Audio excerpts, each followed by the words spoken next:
Easy सा लिखा हुआ है टर्मिनोलॉजी, लेकिन है ये बहुत बहुत ज्यादा वास्ट सब्जेक्ट।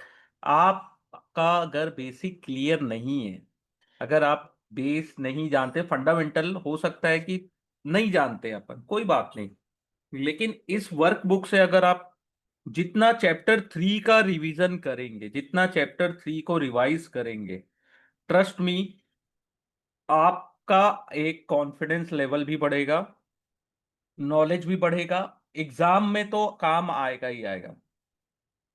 ठीक है। NISM रिसर्च एनालिस्ट के एग्जाम में आपको ये चैप्टर 3 बहुत ज्यादा हेल्प करने वाला है। इसलिए इस चैप्टर को पहले आप वर्कबुक से रीड करिएगा। ठीक है, जो चीजें समझना है उस पर ज्यादा फोकस करिएगा। इस चैप्टर को स्किप मत करिएगा कि इसका वेटेज कम है। ठीक है।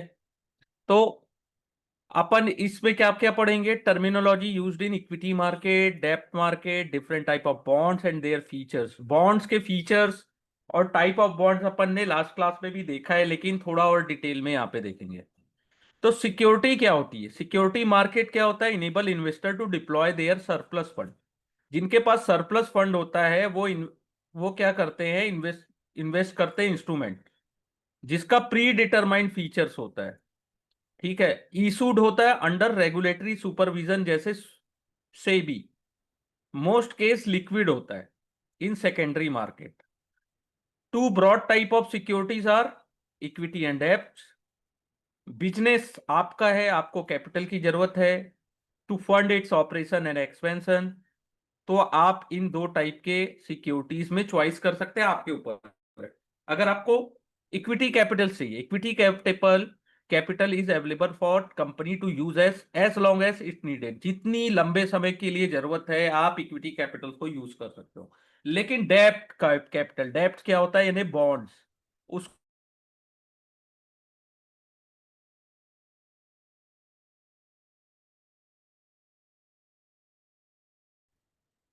पेमेंट करना है इन्वेस्टर्स को।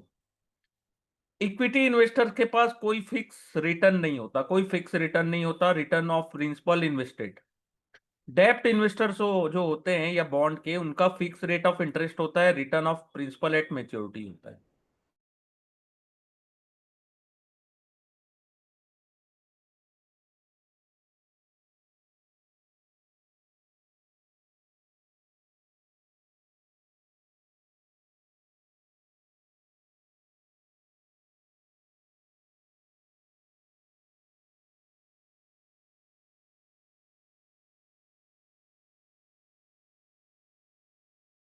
मेच्योरिटी, ये फंडामेंटल डिफरेंस है।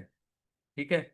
दोनों के बीच में, आप दोनों के बीच में चॉइस कर सकते हैं कि आपको डेप्ट लेना है कि इक्विटी लेना है। अगर आपका रिस्क क्या है, लॉन्ग टर्म है, ग्रोथ ओरिएंटेड हो। ठीक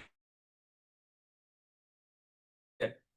और डिपेंड ऑन अंडरलाइंग बिजनेस कैसा परफॉर्म कर रहा है। ठीक है। नो एश्योरेंस बिजनेस में, इक्विटी इन्वेस्टर्स अपन सोचते हैं ना, कोई बताता है 40% रिटर्न मिलेगा, 50 मिलेगा, 10 मिलेगा, 20 मिलेगा। यहाँ क्या लिखा है? There is no assurance of return to the equity investors. ठीक है। क्योंकि मार्केट में उनका वैल्यू जो होता है वो फ्लक्चुएट होते रहता है।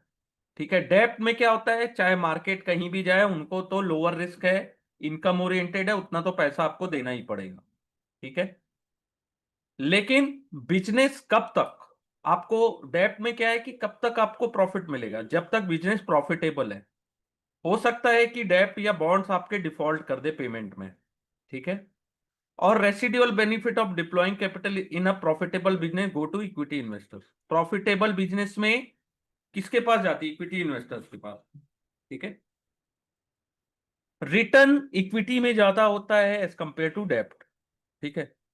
अगर एक बिजनेस, एक एग्जांपल दिया है कि आप बोरो करते हो 12% के रेट में, और वो बिजनेस जनरेट करता है 14%, तो आप डेप्ट इन्वेस्टर को कितना दे रहे हो? 12। लेकिन एक्सीडिंग 2% किसका होता है? इक्विटी।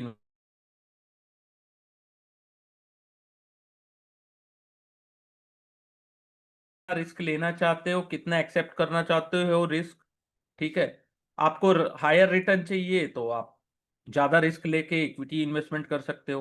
ठीक है। अब इंपॉर्टेंट चीज, फेस वैल्यू। क्वेश्चन आता है फेस वैल्यू क्या होता है? नॉमिनल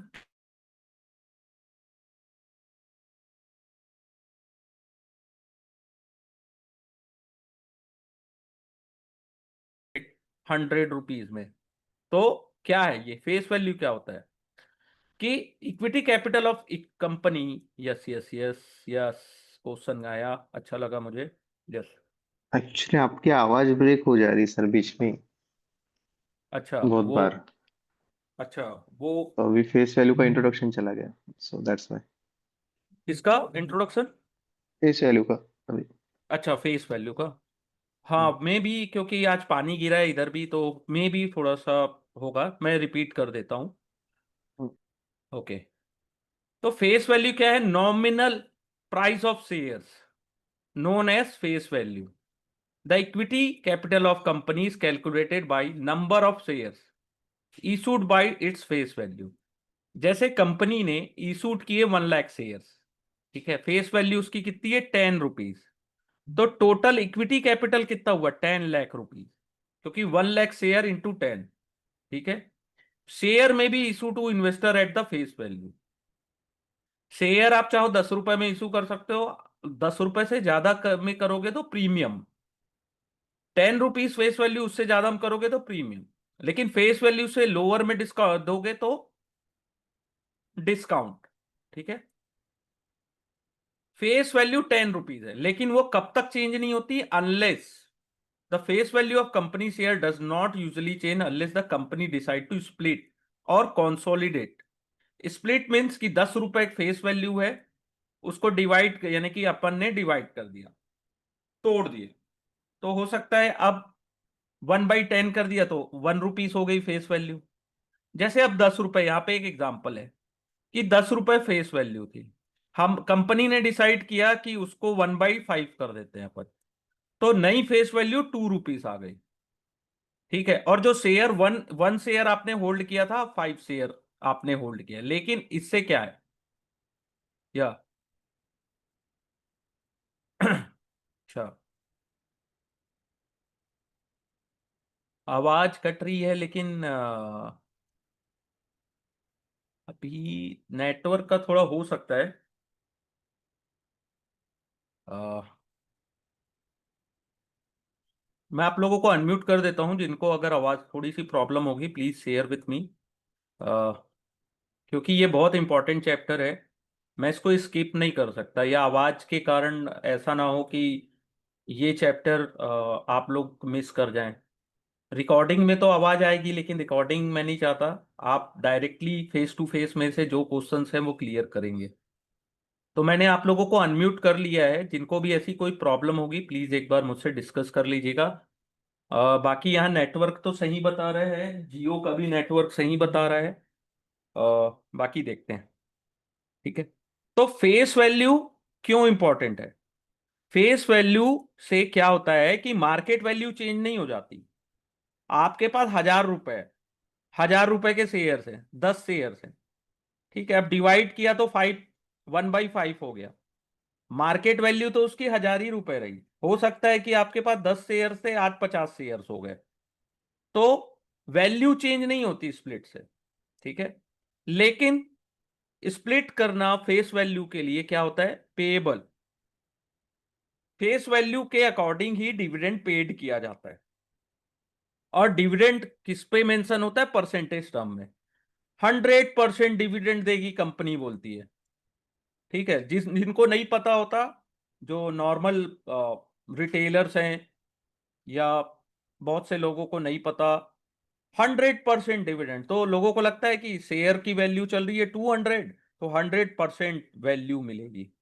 ऐसा नहीं होता है। अगर फेस वैल्यू ₹10 है तो आपको ₹10 ही मिलेगा डिविडेंड। और 30% डिविडेंड, यानी फेस वैल्यू ₹10 है तो आपको ₹3 मिलेगा। अगर फेस वैल्यू डिक्लेयर होती है ₹2, फेस वैल्यू है ₹2, तो डिविडेंड है 30%, तो आपको डिविडेंड मिलेगा 0.06%। ठीक है।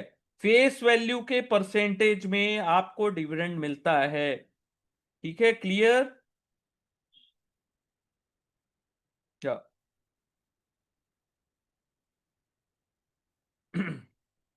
या ठीक है, यहां तक clear? Face value clear sir? Any doubts? बहुत स्लोली चलना है इस चैप्टर 3 में। Yes sir sir. ऐसा भी हाँ कुछ है क्या, जैसे अगर सपोज करो फेस वैल्यू है, हाँ, अगर कंपनी का शेयर फेस वैल्यू पे आएगा तो मिनिमम कंपनी को पे करना पड़ता है, ऐसा भी कुछ है क्या? नहीं ऐसा कुछ नहीं है इसमें। आपका रिस्क, शेयर तो जीरो भी जा सकता है, खत्म भी हो सकती है कंपनी। देखो फेस वैल्यू का मतलब है कि आपको जब डिविडेंड मिलेगा ना तो फेस वैल्यू के परसेंटेज में मिलेगा, और फेस वैल्यू से नीचे आती है यानी कि कंपनी खराब कर रही तब तो फेस वैल्यू के नीचे है। ठीक है, एक ये थ्योरेटिकल।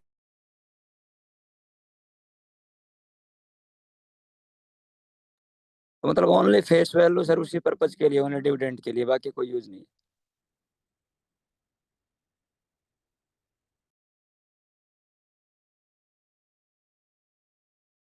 से ठीक है, और क्या होता है कि उसके मल्टीपल पे हो सकता है प्रीमियम पे आए। कभी आपने देखा होगा 10 रुपए फेस वैल्यू है, लेकिन स्टॉक जो है आईपीओ उसका आता है 100 to 110, तो फेस वैल्यू का कितना मल्टीपल? कि आप आईपीओ आता है ना तो न्यूज़पेपर में उसको डिटेल में स्टडी करिएगा, उसमें फेस वैल्यू हमेशा मेंशन रहती है कि उसकी फेस वैल्यू 2 रुपीज है, 1 रुपीज है, 10 रुपीज है। ठीक है, कुछ भी हो सकता है फेस वैल्यू। तो सर वो फेस वैल्यू डिराइव कैसे होता है?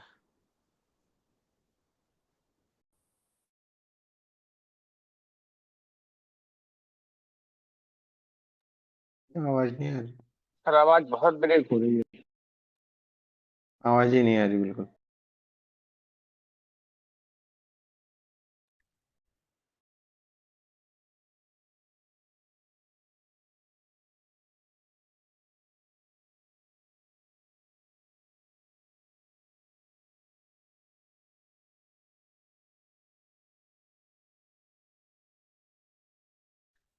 सर आवाज नहीं आ रही।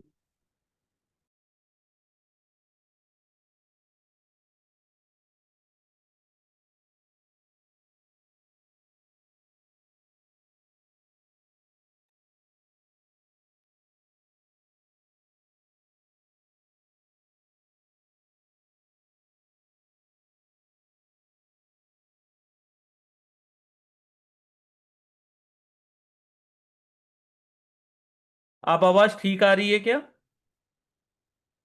अभी तो आ रही है बराबर बिल्कुल। जी सर, आ अभी रही है। क्लियर ही है? ठीक है, ओके। थैंक गॉड बच गए आज अपन, आज का टाइम वेस्ट नहीं होना था। ठीक है, पकड़े भी ना। ठीक है, तो क्या है, फेस वैल्यू आप समझ गए, क्लियर? परसेंटेज सम में डिविडेंड होता है, लेकिन सेबी ने गाइडलाइन किया है कि आप 30% 40% डिविडेंड नहीं बताना है, आपको डिविडेंड बताना है रुपीज के टर्म में। ये आने वाले चैप्टर्स में अपन देखेंगे, लेकिन आपको मैं अभी बता देता हूं कि सेबी ने गाइडलाइन दिया है कंपनीज को कि आप डिविडेंड रुपीज के टर्म में बताओगे नॉर्मल लोगों को। पहले आता था ना कि न्यूज चैनल चिल्लाते थे 100% 50% डिविडेंड, लेकिन रियल में आप बताते हैं 2 रुपए डिविडेंड। आजकल डिविडेंड न्यूज में भी आना बंद हो गई है। ठीक है, सेकंड होता है बुक वैल्यू। बुक वैल्यू का मतलब है तो है नेटवर्थ कितनी है आपके कंपनी की, नेटवर्थ। अगर आपको बुक वैल्यू कैलकुलेट करना है, ठीक है, उसको कैसे करोगे? नेटवर्थ ऑफ कंपनी को डिवाइड करोगे नंबर ऑफ आउटस्टैंडिंग शेयर से। ठीक है, बुक वैल्यू पर शेयर का मतलब होता है theoretical amount of money each share would get in case of company was to wind up. Book value का क्या मतलब हुआ सर? कि कंपनी अगर वाइंड अप होती है तो आपको कितने पैसे मिलेंगे। आप अगर किसी भी स्टॉक का देखिएगा, बीवी लिख के आता है, बी और वी, बीवी, वो आपका बताता है बुक वैल्यू क्या है। ठीक है, बुक वैल्यू आता है question, net worth of company divided by number of outstanding shares. ठीक है, देख आपने अगर बैलेंस शीट के लेफ्ट हैंड साइड में देखा होगा तो दो चीजें प्राइमर है, शेयर कैपिटल एंड डेब्ट। ठीक है, the asset of company are listed in balance sheet as its book value. जो असेट्स होती है ना कंपनी की, वो लिस्टेड होती है बैलेंस शीट में उसकी बुक वैल्यू के अनुसार, लेकिन उसमें डेप्रिसिएशन लेस होता है। ठीक है, रियलाइजेबल वैल्यू ऑफ असेट में भी different from book value. Real value हो सकता है बुक वैल्यू से कम या ज्यादा भी हो सकती है, ठीक है। अनसर्टेनिटी होती, सर्टेनिटी नहीं होती, ठीक है। If assume each asset of balance sheet में be converted into cash at इस बुक वैल्यू, और मीन्स आप बुक अपनी, हाँ हाँ एक क्वेश्चन का मीन्स बुक वैल्यू को ऐसा बोल सकते हैं कि अगर कंपनी आज बंद हो गई तो सब हाँ शेयर होल्डर को इतने इतने पैसे मिलेंगे। हाँ हाँ, पर शेयर कितने पैसे मिलेंगे, सब बंद होने मतलब कंपनी वाइंड अप होने के वाइंड बाद। अप, हाँ हाँ, तो मतलब पर वो शेयर कितने चार पैसे मिले। मतलब 4,000 की कंपनी सीएमपी चालू थी, लेकिन उसकी हाँ बुक वैल्यू 390 रुपये ही है, तो 390 रुपये ही मिलेंगे। राइट। हाँ हाँ हाँ, वो ओके। बुक वैल्यू के अनुसार है, हाँ ठीक है। Book value sir, right. हाँ, लेकिन थियोरिटिकल अमाउंट है ना, थियोरिटिकल, प्रैक्टिकल नहीं है वो। हो सकता है वाइंड अप करे तो आपको बोले कि आप बाय बैक भी कर सकते हो, यानी कि वापस ले ले कंपनी, या आपको पूरे डिविडेंड दे दे। एक कंपनी आई थी मजिस्को, अगर आप लोगों ने नाम सुना होगा। उन्होंने वाइंड अप करने के बाद शायद 900 या 1000 रुपए का शेयर था, उन्होंने 850 रुपये डिविडेंड दे दिया पब्लिक को, यानी कि जो शेयर होल्डर्स थे उनको।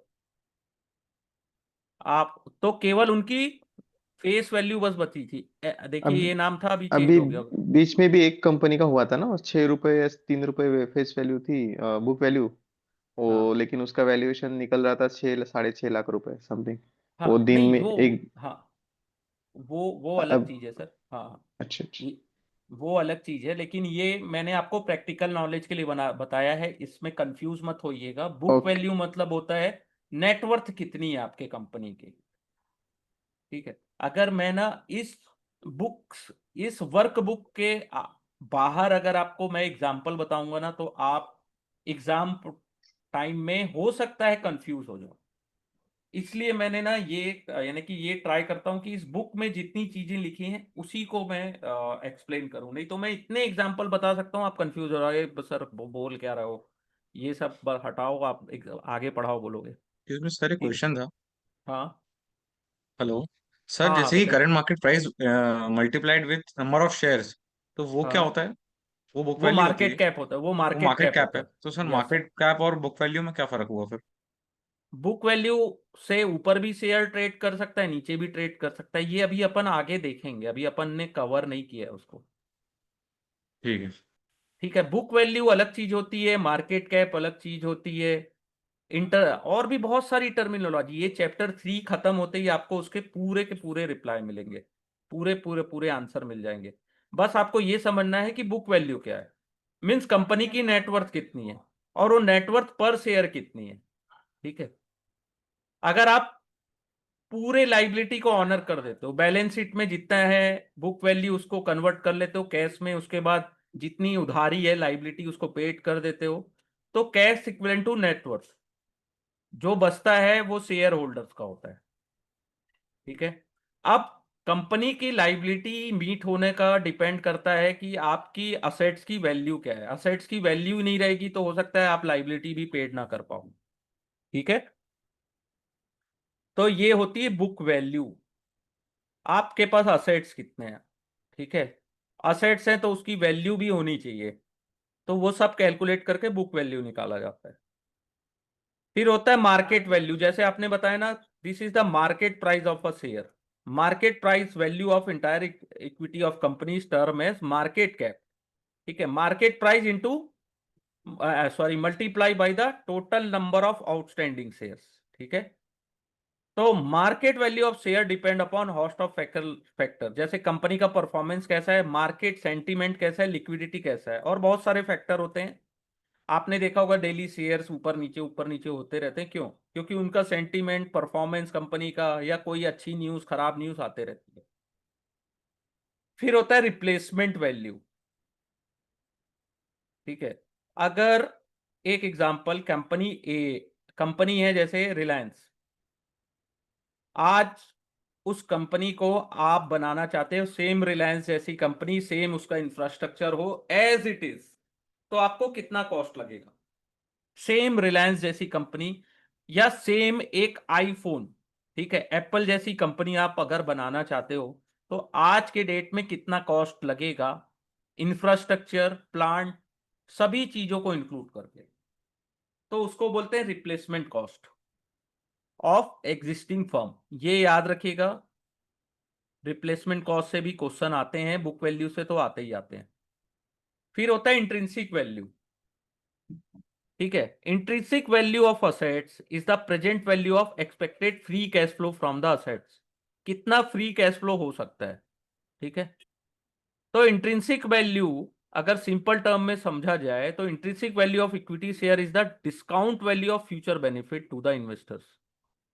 Investing in equity is about estimating intrinsic value. अगर अपन इक्विटी में इन्वेस्टमेंट करते हैं तो सबसे पहले इंट्रिंसिक वैल्यू निकालते हैं इक्विटी का, ठीक है। या आप कितना प्राइस पे कर रहे हैं कि फ्यूचर में आप उतना अर्न कर पाए, ठीक है। अब यहां से क्वेश्चन आता है, देख लीजिए ना, इंट्रिंसिक वैल्यू आपको कंफ्यूज करेगा। इंट्रिंसिक वैल्यू अगर 100 रुपीज है, ठीक है, और मार्केट वैल्यू 120 है, तो आप क्या करोगे? उस शेयर को सेल करना पसंद करोगे। इंट्रिंसिक वैल्यू 100 है लेकिन वो मार्केट में 60 रुपीज चल रही है, तो क्या करोगे? उसको बाय करना पसंद करोगे कि? एक थ्योरेटिकल बता रहा हूं ना, इसको आप मार्केट में यूज मत करिएगा, क्योंकि ये केवल एक थ्योरेटिकल बता रहा हूं आपको, केवल एजुकेशनल पर्पस में बता रहा हूं, ठीक है। तो इंट्रिंसिक वैल्यू क्या है? एस्टिमेटेड वैल्यू पर इक्विटी शेयर, कितनी वैल्यू एक इक्विटी शेयर की होनी चाहिए, एस्टिमेटेड वैल्यू, कि उसकी फ्यूचर अर्निंग पोटेंशियल कितनी है कंपनी की, ठीक है। हो सकता है market price is the price the share traded in market, की शेयर कितने में ट्रेड हो रहा है उससे मतलब नहीं है, इंट्रिंसिक वैल्यू क्या है, ठीक है। इंट्रिंसिक वैल्यू मार्केट वैल्यू के इक्वल भी हो सकती है, कम भी हो सकती है, ज्यादा भी हो सकती है। अगर इंट्रिंसिक वैल्यू मार्केट वैल्यू से ज्यादा है तो उसको क्या बोलेंगे? Under value. Intrinsic value market value से ज्यादा है तो under value. Intrinsic value market value से कम है तो उसको बोलेंगे ओवर वैल्यू, ठीक है। The goal of investment is to buy under value and sell over value, ठीक है। क्या है कि अंडर वैल्यू को अपन बाय करते हैं, ओवर वैल्यू को सेल करते हैं, ठीक है। लेकिन इतना आसान नहीं है। It is tough to make evaluation correctly and consistently to know the unknown future of the company, ठीक है। तो equity investing require identify exploiting inefficiency and not amenable to mathematical formulation. Quality factor जैसे future potential क्या है companies का, market strategy क्या है, quality of management क्या है, फाइनेंशियल कैपेबिलिटी क्या है। मार्केट इन्वेस्टिंग आर्ट भी है और साइंस भी है। आप मार्केट में ऐसा नहीं है कि कुछ भी 2-4 पॉइंट आपने सीख लिया किसी से और मार्केट में एंट्री ले ली, ऐसा नहीं होता है। अब मैंने आज इंट्रिंसिक वैल्यू बताया, कल आप इंट्रिंसिक वैल्यू और बुक वैल्यू को सर्च करके मार्केट में इन्वेस्टमेंट कर रहे हैं, ऐसा होता नहीं है। बहुत सारी चीजें सीखनी होती है, ठीक है। ये बस कुछ फैक्टर्स है जो मार्केट प्राइस को इफेक्ट करते हैं, ठीक है। सर ये इंट्रिंसिक वैल्यू निकालते कैसे क्या है, ये आगे बताएंगे या फिर यस यस, आगे बताएंगे अपन। एस्टिमेटेड मार्केट वैल्यू जो होती है, यानी कि एक इक्विटी की क्या वैल्यू होती है, वो आगे अपन चल के डिटेल में देखेंगे, और बहुत डिटेल में देखेंगे। बोलोगे सर इतने सारे तरीके हैं फिर भी मार्केट में लोग पैसे क्यों नहीं बना पाते, ठीक है। फिर स्टॉक मार्केट में क्या होता है, साइकोलॉजी भी काम करती है, ह्यूमन बिहेवियर, साइकोलॉजी। जो चीज महंगी और महंगी होते जा रही है, जो चीज 50 रुपए में किसी ने खरीदा, आज 5,000 में लोग खरीद रहे हैं उसको, तो ये ह्यूमन साइकोलॉजी। फिर आपने मार्केट कैप कैप की बात की थी, तो मार्केट कैप क्या होता है? Is the amount required to buy. जैसे आज किसी कंपनी का अगर आप मार्केट कैप देखते हो तो उतना पैसा आपको देना पड़ेगा उस कंपनी को बाय करने के लिए, ठीक है। और मार्केट मार्केट कैप कैसे निकालते हैं? मार्केट प्राइस पर share multiply by total number of outstanding shares, ठीक है। जैसे एक कंपनी है जिसके 1 लाख शेयर्स हैं आउटस्टैंडिंग, करंट प्राइस 20 रुपीज चल रहा है, तो total market cap 20 lakh rupees होगा। तो आपको 20 लाख रुपए देना होगा उस कंपनी को खरीदने के लिए, ठीक है।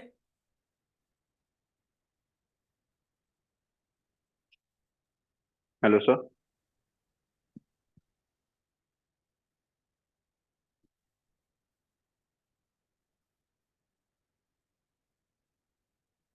Yes sir, any question sir? Sir अभी फिर मार्केट कैप और मार्केट वैल्यू में एग्जैक्टली क्या फर्क डिफरेंट मतलब होता होगा? है, डिफरेंट होता है। मार्केट वैल्यू हो सकता है कम या ज्यादा भी हो सकती है, ठीक है। इंट्रिंसिक वैल्यू कम ज्यादा भी हो सकती है, लेकिन मार्केट कैप बहुत सारी फैक्टर्स पे डिपेंड करता है। मतलब फिर इसको मार्केट वैल्यू को अगर देखना हो तो हम लोग सिर्फ असेट्स और लायबिलिटीज को देख के मार्केट बुक वैल्यू वैल्यू, निकाल सकते हैं। बुक वैल्यू है, इंट्रिंसिक वैल्यू है, वो सब देख के भी आप निकाल तब सकते हो। मार्केट मार्केट कैपिटल जो होगी वो कंपनी की टोटल कैपिटल होगी, जिसे नहीं, खरीदना होगा। टोटल उसका मार्केट कैप है। जैसे आपको अगर किसी कंपनी को खरीदना है जिसका मार्केट कैप 10 लाख करोड़ है, तो हाँ 10 वही लाख वही करोड़ आप, हाँ, आपको 10 लाख करोड़ आज के डेट में देना होगा, तब देना आप होगा, तो उसको वही खरीद पाओगे। खरीद पाएंगे। यस हाँ, यस, यही पूछ रहा यस, था। हाँ। अब मार्केट कैप के अनुसार स्टॉक कितने टाइप्स के होते हैं? एक ब्लू चिप, जिसमें लिक्विडिटी बढ़िया होती है, इंस्टीट्यूशन भी इन्वेस्टमेंट करते हैं, रिटेल भी करते हैं, ठीक है। लार्ज कैप स्टॉक जो होते हैं वो ब्लू चिप स्टॉक होते हैं। ये आता है क्वेश्चन। लिक्विडिटी हाई होती है, ये याद रखिएगा, ब्लू चिप में। मिड कैप में गुड लेवल ऑफ लिक्विडिटी होती है, लेकिन मार्केट साइज मीडियम होता है। स्मॉल कैप छोटी कंपनी, पेनी स्टॉक, जिसमें ज्यादा लिक्विडिटी नहीं होती, ठीक है। जो देखिए, जो 50 से 100 स्टॉक है टॉप मार्केट कैप से, उनको लार्ज कैप बोलते हैं। जो नेक्स्ट 200 टू 500 स्टॉक है उसको मिड कैप, और उसके बाद जो बचे वो स्मॉल कैप में आते हैं, ठीक है। क्लियर? अभी तक आपने इंट्रिंसिक वैल्यू देखी, बुक वैल्यू देखा, मार्केट कैप देखा। अब आते हैं और खतरनाक, enterprise value, overall value of business. अभी तक आपने असेट्स की वैल्यू देखी ना, अभी ओवरऑल बिजनेस की वैल्यू क्या है, ठीक है। Business is funded by various source of capital. कोई भी बिजनेस स्टार्ट करता है तो इक्विटी से भी पैसे लेते हैं, डेब्ट भी लेते हैं, यहाँ वहाँ बहुत सारे लोन भी लेके रखते हैं, बॉन्ड्स भी निकालते रहते हैं।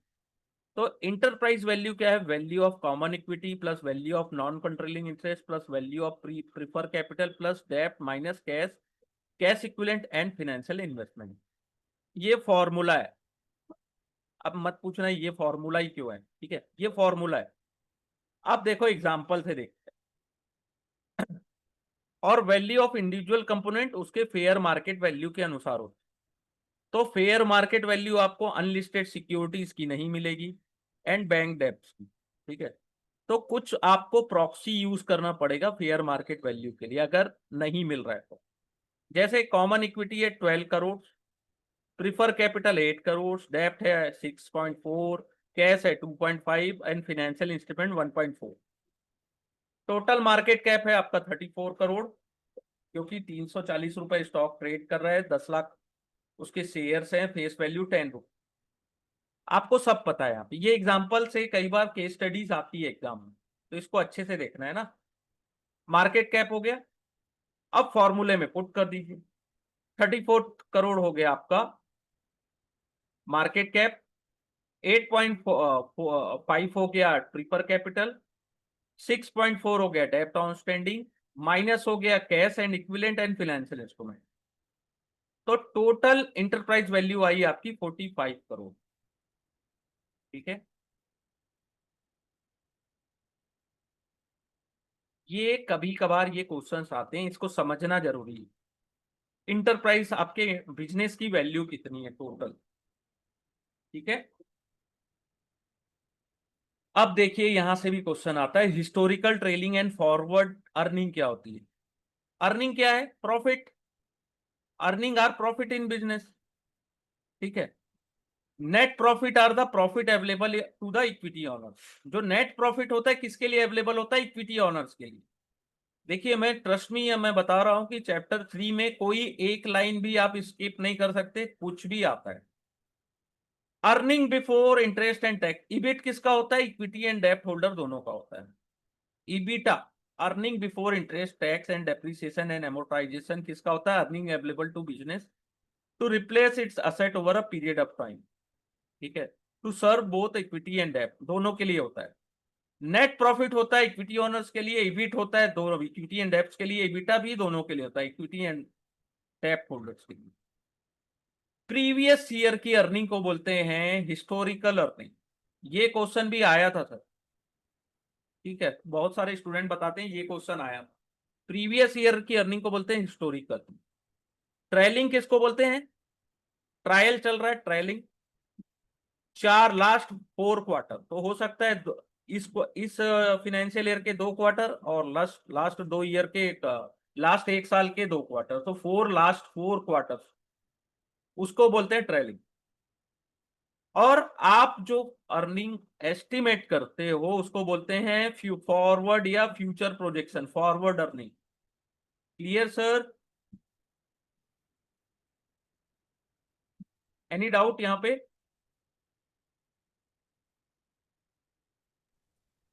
No sir sir, no sir. Enterprise value वाला पॉइंट समझ नहीं आया अच्छे से।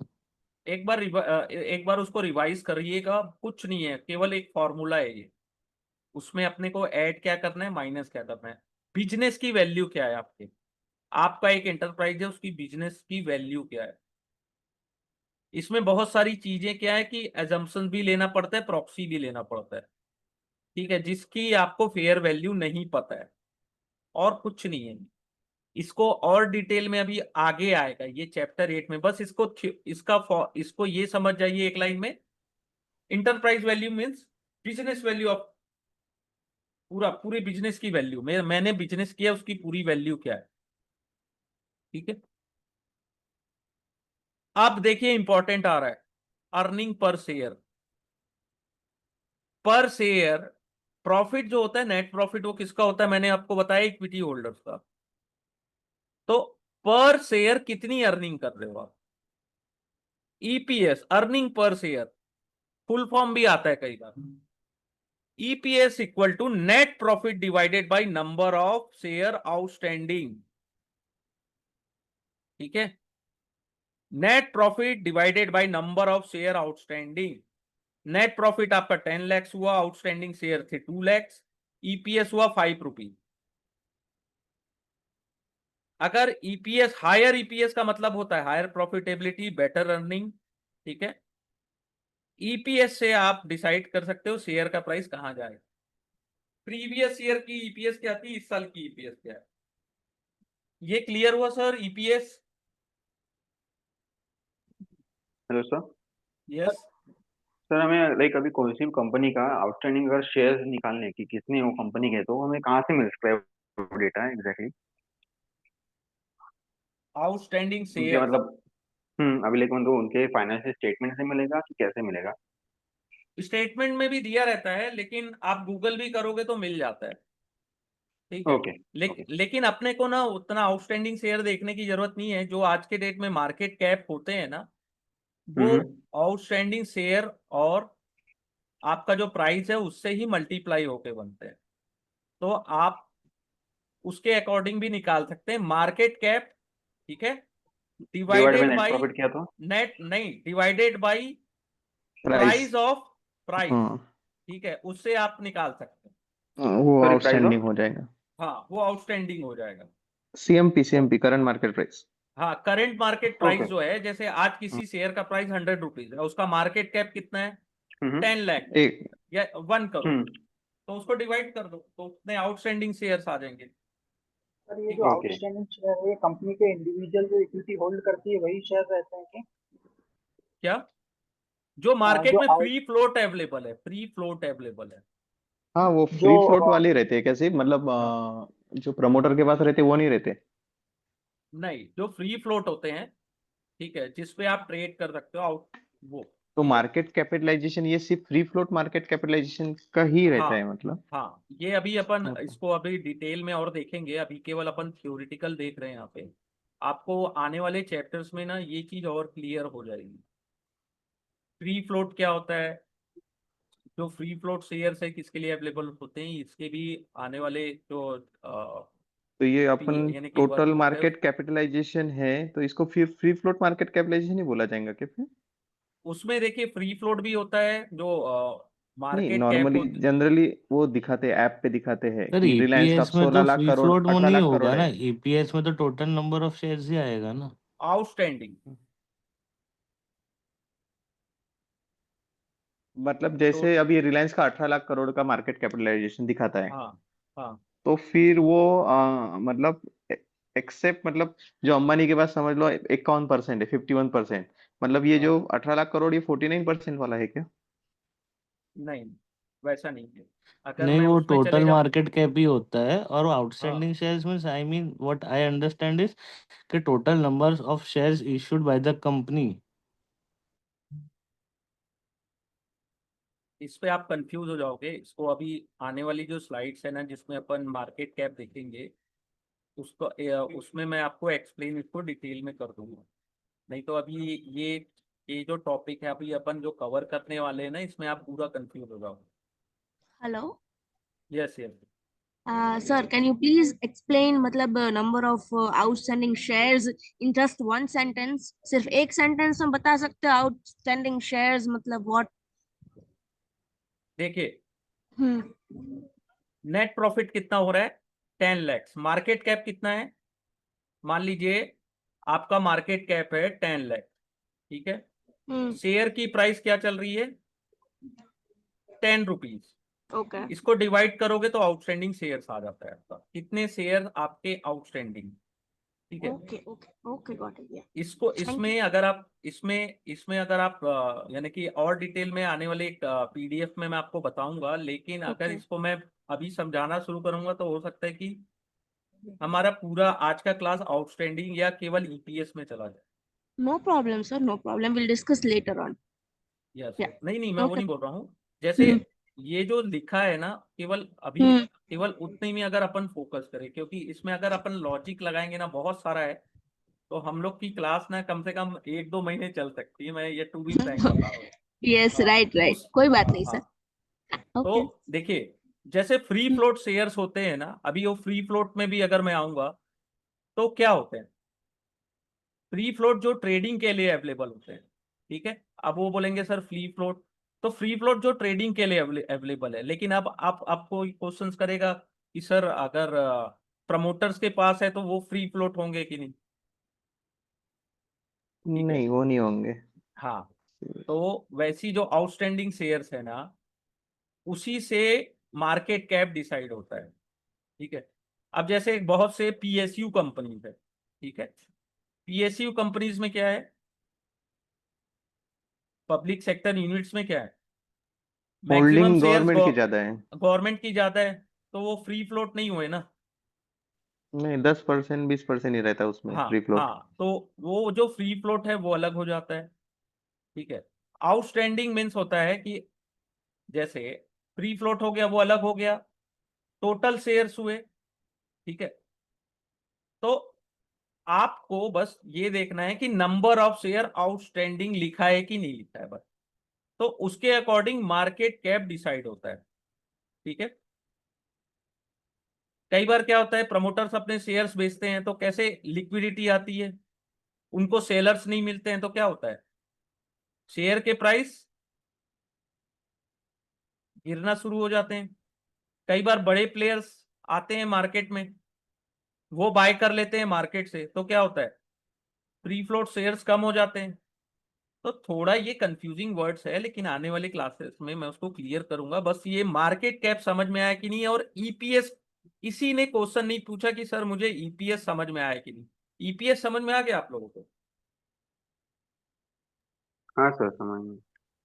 क्योंकि ईपीएस अगर समझ में आया तो पी रेशो समझ में आना चाहिए, ठीक है। Dividend per share, dividend generally किस पे डिक्लेयर होता है? अभी अपन ने देखा था, परसेंटेज ऑफ फेस वैल्यू, ठीक है। तो it is the portion of profit company distributed among share holders. तो जैसे 40% डिविडेंड डिक्लेयर किया, ठीक है, तो उसका क्या मतलब हुआ?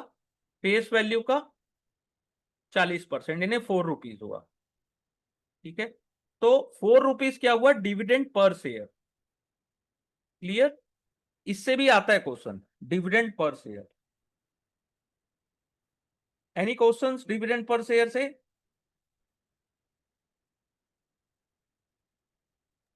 सर, किसी के पास 1,000 शेयर होंगे तो उसको पर शेयर के हिसाब से डिविडेंड 4 रुपये मिलेगा, तो 4,000 रुपये मिल जाएगा उसे, राइट सर? नहीं, अभी उसकी फेस वैल्यू 10 रुपए है तो 4 रुपए जी। मिलेगा, लेकिन उसकी फेस वैल्यू 5 रुपए है तो कितना मिलेगा? 2 रुपए ना सर? हाँ 2 रुपए ना, बिकॉज 40% डिविडेंड अगर डिक्लेयर हम हाँ। हम लोग पकड़े और 2 रुपए हम्म। फेस वैल्यू है तो तो 80 पैसा कुछ तो समथिंग, हाँ, और 1 रुपए तो 40 पैसा। हाँ 40 पैसे। हाँ, ये क्वेश्चन आता है, इसलिए मैं आप लोगों को थोड़ा कैलकुलेशन बता रहा हूँ कि 1 रुपए भी फेस वैल्यू आएगा तो ये मत सोचिएगा फेस वैल्यू 1 रुपीज तो होती नहीं। देखिए मैं कॉमन बता रहा हूँ कि 1 रुपीज भी फेस वैल्यू होगी तो 40% 40 पैसा ही होगा। ठीक है, 10 रुपए ही। कई बार क्वेश्चन ऐसे भी आते हैं कि स्टॉक स्प्लिट हो गया, फेस वैल्यू 10 थी, स्प्लिट हो गया, आप बताओ डिविडेंड कितना है, तो स्प्लिट हुआ 1/5 में, तो रियल रियल फेस वैल्यू कितनी हुई? 2 2 रुपए, उसका 40% कितना हुआ? 80 हाँ, 0.80। ऐसे भी आते हैं ना घुमा के, तो इसको थोड़ा समझिएगा, है ना। नेक्स्ट है प्राइस टू अर्निंग रेशो, कितना मार्केट विलिंग करता है आपको पे करने के लिए। प्राइस टू अर्निंग रेशो या P ratio, the price that market is willing to pay for earning of a company. ठीक है, कंपनी की अर्निंग में मार्केट कितना पेड करने को तैयार है। P ratio is refer multiple of पर रुपीज ऑफ अर्निंग, पर रुपीज ऑफ अर्निंग में आपको कितना मार्केट देने को तैयार है। ठीक है, जैसे एक एग्जांपल है कि स्टॉक ट्रेड हो रहा है पी मल्टीपल ऑफ 12। ठीक है, अपनी अर्निंग के 12 गुना पेड 12, यानी कि 12 है, इसका क्या मतलब है, अपनी अर्निंग के 12 टाइम्स ट्रेड कर रहा है। ठीक है, अपन पी मल्टीपल में क्या देखते हैं, बेस्ड ऑन हिस्टोरिकल अर्निंग, वो लिमिटेड वैल्यू की होती क्योंकि प्रीवियस क्या अर्निंग रही है उसके अनुसार पी कितना रहा, लेकिन प्राइस भी चेंज होते हैं। ठीक है, हर क्वार्टर अर्निंग आती है कंपनीज की, उसके बाद क्या होता है, एक क्वार्टर की अर्निंग आई तो जो, और उसके बाद सेकेंड क्वार्टर की आई तो वो हिस्टोरिकल हो गई। तो एंटीसिपेशन ऑफ फ्यूचर अर्निंग।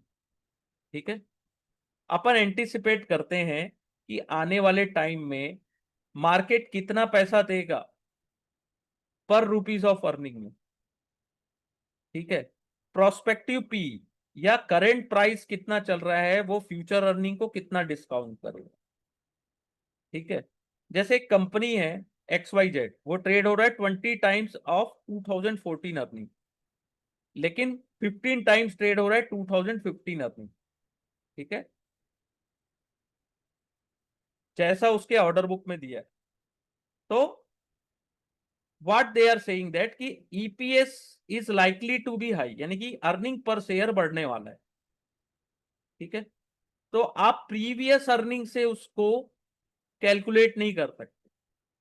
आपको अगर पता चल जाए कि EPS कंपनी का बढ़ने वाला है, किसी भी कंपनी का अर्निंग पर शेयर आज 10 रुपए है, नेक्स्ट ईयर हो सकता है 15 रुपीज हो, लोग बोलते हैं ना EPS will be grow by 10 rupees 5 rupees, ऐसा आता है ना न्यूज़पेपर्स में, तो वो EPS की बात करते हैं कि पर शेयर कितना प्रॉफिट होगा, अर्निंग पर शेयर, और कितना आने वाले टाइम में बढ़ने वाला है।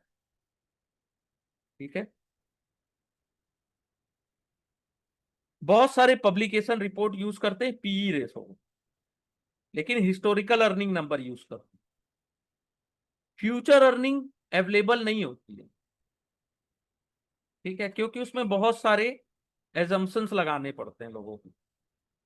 ठीक है, अगर आपको देखना है P multiple of index to gauge if the market is over value और अंडर वैल्यू।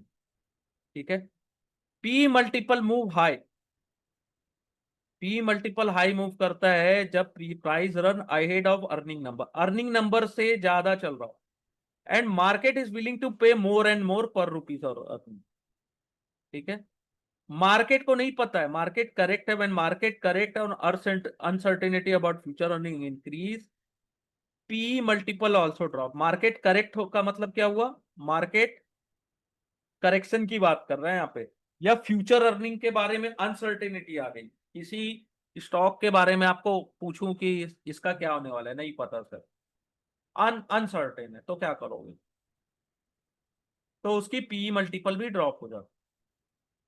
ठीक है, अब यहां पे लिखा है कि इन्वेस्टर, एक वैल्यू इन्वेस्टर चीप,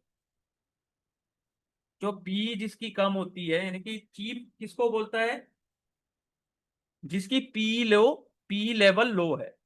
और वो इंटरेस्टेड होते हैं जिसका पी लेवल लो है, ठीक है। Analyst also compare P of one company with another to check the P relative value. Sir वो पी लो है तो फिर इसका एक कुछ स्टैंडर्ड नंबर रहता है क्या, इसके नीचे हाँ, जाने के बाद ही लो होगा?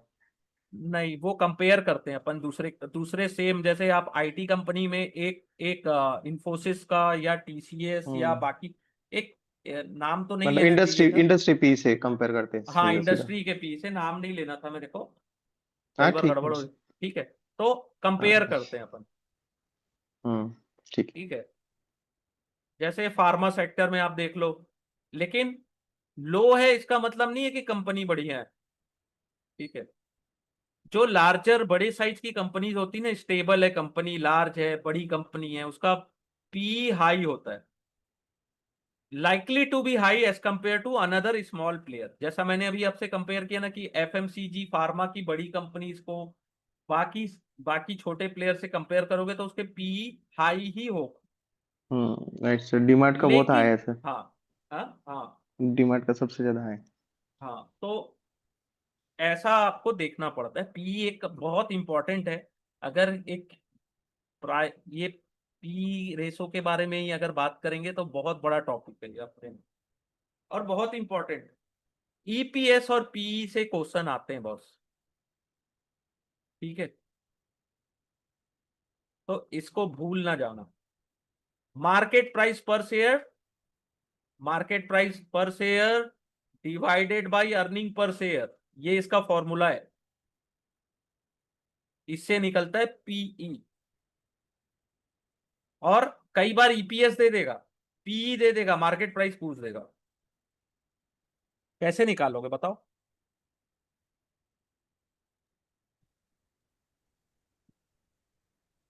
नेट प्रॉफिट कितना हुआ ये भी पूछेगा कई बार, ईपीएस दिया हुआ है, स्टॉक का प्राइस भी दिया हुआ है, तो अर्निंग पर शेयर, यहां पे अपन ने देखा ना अर्निंग पर शेयर कहां गया, ये EPS, net profit divided by number of outstanding share, तो ईपीएस आ गया।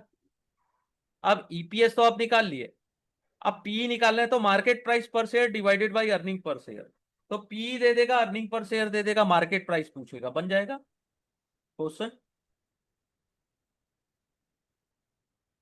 अच्छा, दो फैक्टर्स दिए रहेंगे कौन से भी? दो फैक्टर दिए रहेंगे लेकिन थोड़ा घुमा फिरा के देगा ना, घुमा जैसे फिरा के। मैंने मैंने जैसे ईपीएस बताया। दिया नहीं रहेगा तो ईपीएस पहले निकालना पड़ेगा, आफ्टर दैट हाँ, उसको यस, फॉर्मूले आप में बहुत डालना पड़ेगा। बहुत बहुत बहुत सही पकड़े हैं सर, बहुत बहुत हम्म आपने सही टॉपिक पकड़ा है कि ईपीएस नहीं दिया होगा, आपको पहले ईपीएस निकालना पड़ेगा, ठीक है। नेट प्रॉफिट दिया होगा, नंबर ऑफ आउटस्टैंडिंग शेयर दिया होगा,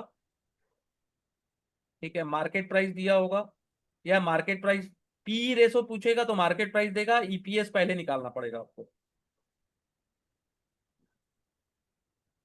that's why P ratio is very very very important. ऐसा मैंने आज तक किसी स्टूडेंट से नहीं सुना है कि पी रेशो से एग्जाम में क्वेश्चंस ना आए हो।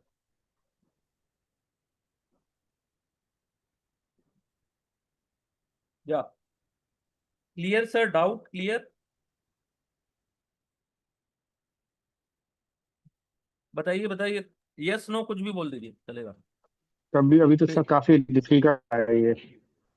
हाँ, डिफिकल्ट होगा, कोई दिक्कत नहीं फ्रैंकली है। सर ये बहुत ना एक्चुअली थोड़ा कंफ्यूजिंग हो रहा है, वो फिर से एक बार रिवाइज करेंगे ना तभी वो थोड़ा हाँ, प्रॉपर ये। ये कंफ्यूजिंग कर रहा है, मीन्स आप सही ट्रैक में, ठीक है। हर बार कंफ्यूज करता है ये, ठीक है, इसलिए मैं इस चैप्टर को बहुत स्लोली पढ़ा रहा हूँ। तो सर, इस चैप्टर की मॉक टेस्ट कर सकते क्या, मतलब कुछ क्वेश्चन मॉक आए टेस्ट होंगे काम तो? नहीं आएगा, अभी मॉक टेस्ट अभी नहीं, साइड ये में रख चैप्टर देंगे। होने के बाद मतलब नहीं आएगा, काम नहीं आएगा वो आपके, अभी ये चैप्टर यहां से थोड़ी क्वेश्चंस आते हैं सर, चैप्टर 8 से क्वेश्चन आएंगे, ये तो अपन ओके। केवल टर्मिनोलॉजी पढ़ रहे हैं। Yes yes ma'am. Actually sir आपने 8 चैप्टर का बोला, तो 8 चैप्टर में ये सारे कैलकुलेशंस कवर अप होंगे, हाँ, ईपीएस और मार्केट प्राइस शेयर, वो आपने जो यस अभी यस, वो एक्सप्लेन किया वो। हाँ, ये सब चीज ना आपको हाँ। थोड़ा और एडवांस वर्जन मिलेगा, ये अभी आईफोन आईफोन 10 है, वो मिलेगा ओके। आपको, आईफोन वो आपको लेटेस्ट वाला मिलेगा, तो ओके। उसमें हाँ, या फिर आप समझो कि आपको ज्यादा इंटरेस्ट जब मैं चैप्टर 8 पढ़ाऊंगा तब आप लोगों को बताऊंगा। ये सब चीजें अपन ऑलरेडी स्टडी कर चुके हैं, तो इस चैप्टर को बहुत आराम से पढ़िएगा।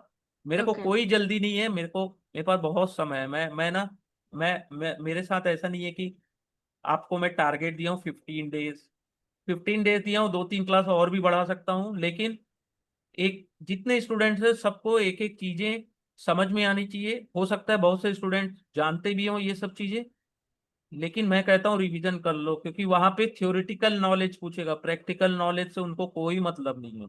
एग्जाम लेने Right, वाले right. को कोई मतलब नहीं है। हम्म, हाँ, तो Yeah. इसको समझिएगा। ये क्या हो गया, सेकंड लास्ट देखते हैं, प्राइस टू सेल रेट। आप कितना मार्केट तैयार है इन्वेस्टर आपके सेल्स के ऊपर, पर रुपीज ऑफ सेल्स, ठीक है। तो प्राइस टू सेल रेशियो होता है current market price divided by annual net sale per share. Price to sale ratio होता है market cap divided by annual net sale. ये दो फॉर्मूले। आपका एनुअल नेट सेल है 1 करोड़, आउटस्टैंडिंग शेयर है 10 लाख, ठीक है। करंट मार्केट है 40 रुपीज, तो प्राइस टू सेल रेशियो कितना होगा, 10 रुपीज, ठीक है। Annual net sale per share कितना है, 10, प्राइस टू सेल 4। अब इसका कैलकुलेशन अगर आप भूलना चाहो तो भूल जाओ, या फॉर्मूला याद कर लो एक बार, ठीक है, लेकिन ये लाइन मत भूलना, company with lower P ratio relative to its peer indicate stock is relatively under value. जिसकी पीएस जितनी लो होगी, lower PS means under value, ठीक है।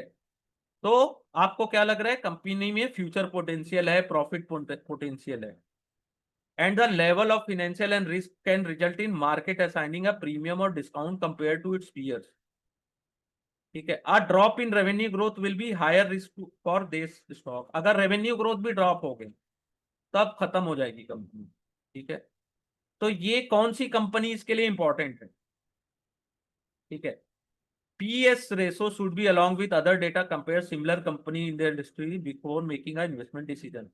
ये स्पेशली किसके लिए यूजफुल है, ऐसी कंपनी जो टेम्पररी निगेटिव प्रॉफिट में जा रही है।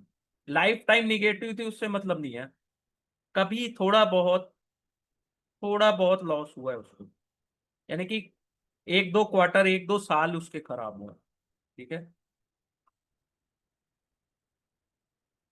अर्निंग बेस्ड मल्टीपल इसमें यूजलेस, ठीक है। ये समझ में आया, जिसका price to book value less यानी कि लेस है वो under value. Clear sir, clear no friends. Sir, no sir, no sir, अभी समझ में नहीं आया। ये क्या नहीं समझ में आया, ये इसको कैलकुलेशन भूल जाओ। इसमें क्या लिखा है कि जो प्राइस टू सेल रेशो अपने पीयर्स से यानी अपने कंपैरिजन जो कंपनीज है उससे लो है, ठीक है, वो अंडर वैल्यू है। अंडर वैल्यू का मतलब है कि इसमें अभी पोटेंशियल बची है, फ्यूचर पोटेंशियल, ठीक है। Right, right sir, right. Okay, देखिए सर ये मतलब मैं, ये मोस्टली प्रोडक्ट कंपनी जो रहती है जो हाँ, अपने जो प्रोडक्ट्स जो वगैरह जो बेचती है सेल्स में उनसे है, ही जो डिपेंड ना। सेल्स में, हाँ हाँ हाँ, इसमें बस ये याद रखिएगा। और ऐसी कंपनी जो टेम्पररी लॉस पे गई है ना, निगेटिव प्रॉफिट है या लॉस टेम्पररी है, परमानेंट नहीं, जो 10 साल से लॉस में ही चल रही है, उसके लिए ये नहीं है एक्चुअली में फॉर्मूला। ये कह सकते हैं सर कि जो फ्यूचर उसका प्राइस था उससे अंडर प्राइस में है, तो फ्यूचर का जो प्राइस था उससे कम में है, तो इसका फ्यूचर वैल्यू बढ़ सकती है यार, हाँ, राइट सर? लेकिन इसका सेल्स अच्छा है ना, एनुअल नेट सेल हाँ, अच्छी है। हाँ, एनुअल सैलरी तो वो फ्यूचर मान हाँ सकते हैं उसको। हाँ, फ्यूचर ग्रोथ हम्म, मिलेगी, लेकिन हो सकता है कि इसका ये जो नेट सेल है वो भी कम हो जाए, रेवेन्यू आना ही बंद हो जाए, तब ये हाँ, नेट सेल है ये कम हो जाए फिर जी, खत्म। तो जी, ये जी, रिस्क है, ये रिस्क यहाँ पे बताया है, ये जी। थ्योरेटिकल पार्ट है। मैं बता रहा हूँ ना, ये चैप्टर 3 ना अपने आप में बहुत बड़ा चैप्टर है, बहुत टाइम लेगा। अब देखो, अभी बुक वैल्यू आपने पढ़ा है, इसको रिवीजन करिएगा, तब अपन प्राइस टू बुक वैल्यू पढ़ लेंगे कल की क्लास में। और ये प्राइस टू बुक वैल्यू बहुत इंपॉर्टेंट है। एक बुक वैल्यू तो अपन ने अभी अभी देखा ही था, अब प्राइस टू बुक वैल्यू देखना बाकी है। ठीक है।